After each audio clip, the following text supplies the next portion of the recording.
District bar association collector Mau के महामंत्री पद हेतु रितेश कुमार श्रीवास्तव कर्मठ प्रत्याशी अधिवक्ताओं के हित के लिए व बार बेंच के सहयोग के लिए चुनाव में रितेश कुमार श्रीवास्तव को महामंत्री पद हेतु विजयी बनावे। तो डिस्ट्रिक्ट बार एसोसिएशन का सक्रिय सदस्य हूँ और 2017-18 में मैं महामंत्री रह चुका हूँ। फिर बार का चुनाव होना निश्चित हुआ है, क्या कहेंगे इस पर? अभी तारीख घोषित नहीं हुआ है, 13 तक रसीद का था कटने का, रसीद कट चुका है।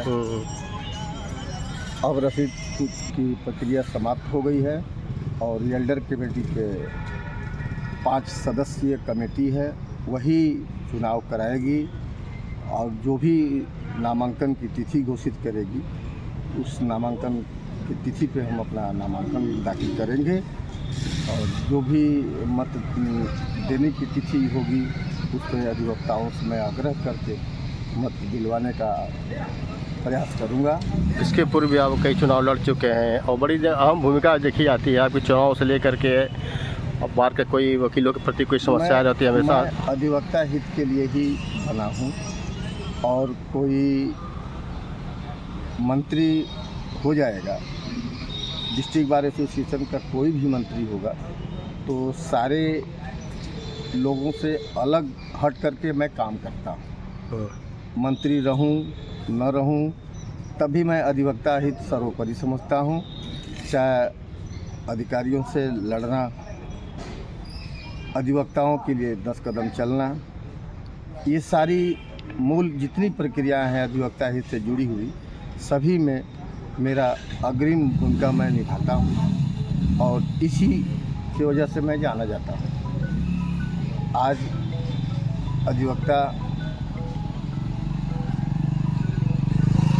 कोर्ट में जा कर के निरीह हो करके अधिकारियों से अपनी बात कहना चाह रहा है, अधिकारी उसको इग्नोर करके सारे फाइलों को खारिज कर रहे हैं और बिना सुने बिना रहे सारी फाइलों को खारिज कर रहे हैं। उनको एक उद्देश्य है कि शासन को हम जितनी से जितनी संख्या में हम अपना खारिजा दिखा सकें और हम अपनी सरकार की निगाह में बहुत अच्छा बने रहें। वकील न सरकारी तनख्वाह पाता है, न सरकारी किसी व्यवस्था से जुड़ा हुआ है। वकील अपनी मेहनत से, अपने कर्मों से जाना जाता है, अपने कार्य व्यवहार और वादकारियों के न्याय दिलाने से जाना जाता है और अपने न्याय की दिलाने के रूप में जो भी प्रतिफल पाता है उसी से अधिवक्ता अपना रोजी रोटी चलाता है।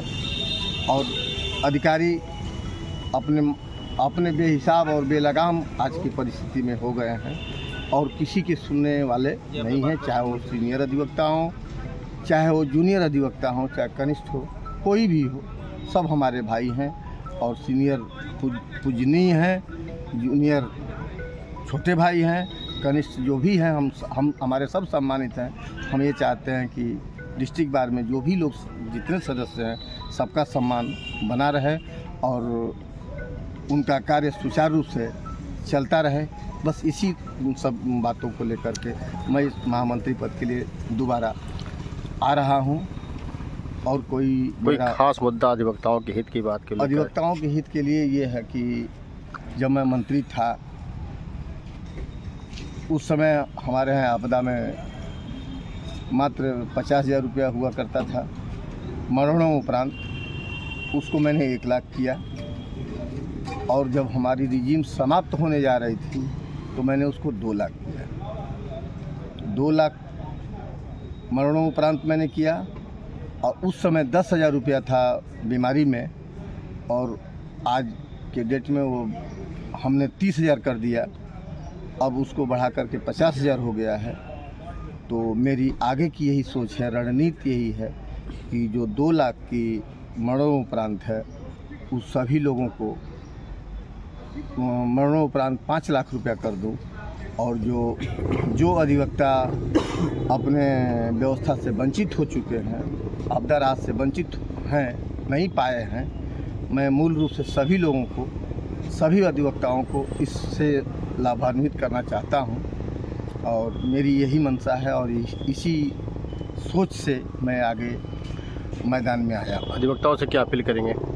अपील हमारी अधिवक्ताओं से मेरी अपील यही है कि हमारे पक्ष में मतदान करें ज़्यादा से ज़्यादा, और ये मेरे कार्य कुशलता को देखते हुए कि किसके साथ क्या व्यवस्था है और कौन यहाँ की व्यवस्था को सुचारू रूप से चला सकता है और कर सकता है, इन्हीं उद्देश्यों के साथ मैं अधिवक्ताओं से, सभी अधिवक्ता, सीनियर, जूनियर, कनिष्ठ, सभी लोगों से मेरी यही अपील रहेगी कि हमारे पक्ष में मतदान करें।